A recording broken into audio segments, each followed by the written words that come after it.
Ալիևին բնորոշ բնավորության համաձայն վերջին պահին գցել թիմակիցներին։ Այս անգամ էլ Ադրբեջանի նախագահը հրաժարվեց մասնակցել ԱՊՀ անդամ երկրների ոչ պաշտոնական հանդիպմանը։ Եվ որքան էլ Կրեմլը Պեսկովի շուրթերից հայտարարի, թե ըմբռնումով են մոտենում դրան, այնուամենայնիվ վերլուծաբանները, քաղաքագետները փաստում են։ Ընդհանրապես, մինչև նմանատիպ հանդիպումները պաշտոնյաները քննարկում, պայմանավորվում են միմյանց հետ, եւ Ալիևի հերթական այդ քայլը ցուցադրական է դիվանագիտական ռևերանս արևմուտքին։ Նաև ցույց տալու համար, որ խնդիրները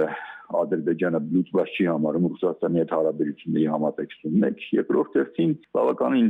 լավ ռևերանս անում նաև Վաշինգտոնի ուղղությամբ մի բան, որ արտաքին քաղաքական դիվանագիտական դաշտում կարելի է ասել լավ խաղ, ինչ որ ունենք մեր պարագայում։ Ռուսաստան չմեկնելը Ադրբեջանի նախագահի կողմից ես կարծում եմ կախված է ռուս-ադրբեջանական հարաբերություններից եւ Ադրբեջանի ձգտումները ոչ թե երկրորդված դերակատար լինել, այլ հնարավորինս այսպես դիրքավորվել որպես առաջնորդող պետության ղեկավար։ Բացի այդ, դեռ շարունակվում են Ռուսաստանում ադրբեջանցիների, Ադրբեջանում էլ ռուսների նկատմամբ ճնշումները։ Ալիևը ցուցադրական ժեստեր է անում Ռուսաստանից ավելի մեծ զիջումների ակնկալիքով։ Հաջորդը արդեն Ալիև-Պուտին փոխհարաբերություններն են, որոնք ես կարծում եմ այն տպավորությունը, թե վատ հարաբերությունները անցյալում են եւ վերջին հանդիպումից հետո մենք կարող ենք տեսնել որոշակի հարաբերությունների ջերմացում, ես կարծում եմ հիմնավորված չէ, ավելին ներքին կոնֆրոնտացիան շարունակվում է եւ դեռևս առաջիկայում դա կշարունակվի։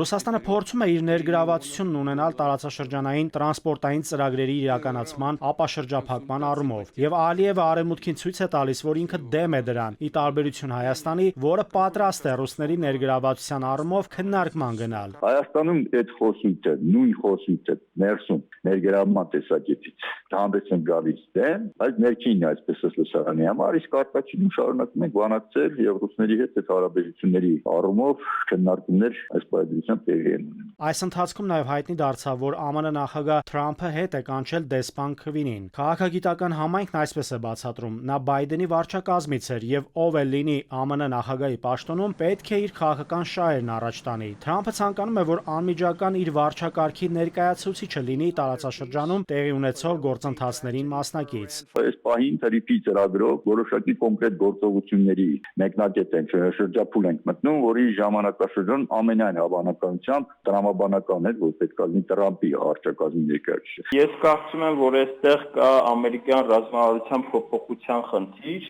Գիտենք, որ Տրամփի իշխանության երկրորդ շրջանը մասնավորապես այսպես հայտնի է իր American the First, այսինքն նախ Ամերիկան։ Այս կարգախոսով եւ կարծեք թե սա դարձել է Ամերիկայի համար ռազմավարություն եւ ես կարծում եմ, որ հաջորդ դեսպանները իրենց տարածքներում սպասարկելու են հենց առաջնահերթություն տալով ամերիկյան շահերին։ Հայաստանի իշխանությունները այս պահին հետևողականորեն տնտեսական եւ քաղաքական առումով թուլացնում են կախվածությունը Ռուսաստանից եւ այդ կախվածությունը մեծացնում են Ադրբեջանի եւ Թուրքիայի հաշվին։ Եվ ըստ վերլուծաբանների, եթե լոգիստիկ տնտեսական առումով պետությունը կապվում է այլ երկրների հետ, ապա ինքնաբերաբար հայտնվում է այդ պետությունների առանցքում։